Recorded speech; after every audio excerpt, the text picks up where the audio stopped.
Caring for peppers involves providing the right conditions for it to thrive, and repotting it can help it grow larger and healthier.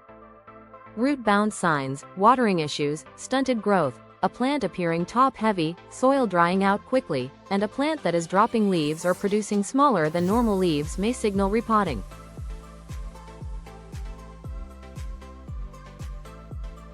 The basic growing process for all peppers is quite similar. Sweet or chili peppers both thrive in warm, sunny conditions and well-drained soil, requiring consistent watering and fertilization. While there are some slight differences in their ideal growing and harvest times, the general care and cultivation methods are largely the same.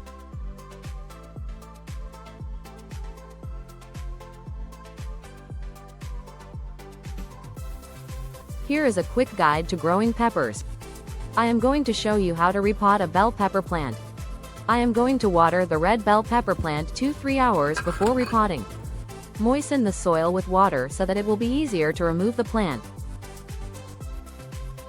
Next, I'm going to choose a larger pot and ensure that it has drainage holes at the bottom to prevent root rot. Then prepare the new container. Well-draining terracotta pots, plastic planters, or ceramic or fabric grow bags are all handy for outdoor pepper plants. Then I'm going to put wine corks at the bottom of the pot. Next, I'm going to put fresh potting mix into the pot to prevent root rot. Make use of a potting mix that can retain adequate moisture and nutrients while allowing for good drainage. Next, I'm going to squeeze and tap the current pot to loosen the soil around the edges and bottom. Then gently lift the plant out from the current container. Be careful not to damage the stem of the young plant. Then, inspect the roots. Gently untangle roots before planting, especially if they are tightly matted. Trim any damaged or excessively long roots to encourage new outward root growth and help the plant establish itself in its new environment. Loosen any compacted roots to encourage healthy growth. If you plant a pot-bound plant into another pot without first loosening the overgrown roots, they will continue to grow in a circle rather than reaching out into the soil to anchor the plant. Next, place the plant into the center of the pot and at the same depth it was in its previous container. Do not bury the stem so deeply that the true leaves are submerged, as this can lead to stem rot and stunted growth. Bury the stem to just below the first set of true leaves for optimal growth. Then, add a balanced organic fertilizer to give your plant a nutrient boost and promote healthy growth. Add amendments like compost and well-rotted manure to help peppers get off to a strong start. Peppers prefer a well-draining soil rich in organic matter. Incorporating compost into the soil can improve its drainage and fertility. Fill the pot with well-draining potting mix around the plant's root ball, ensuring it is level with the top of the roots.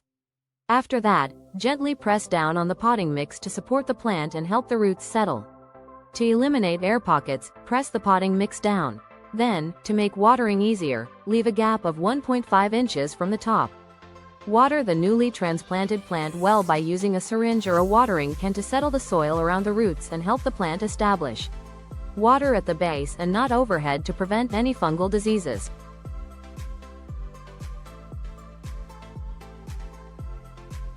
Water deeply when the top inch of soil feels dry to the touch. Water in the morning to allow it to dry out before nighttime. Ensure the soil is evenly moist but not soggy or waterlogged. Container plants may require more frequent watering, especially in hot or windy weather. Avoid overwatering, as it can lead to blossom end rot.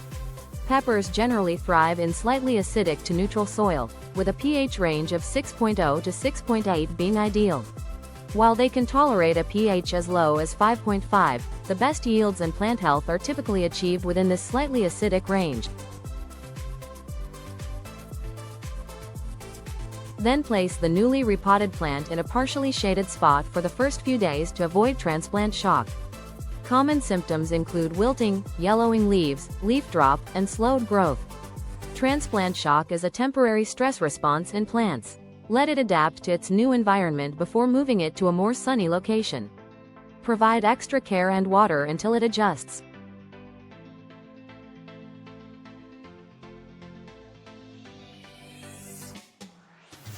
Bye for now. Thank you so much for watching my vlog. Stay tuned for part 2. Happy gardening!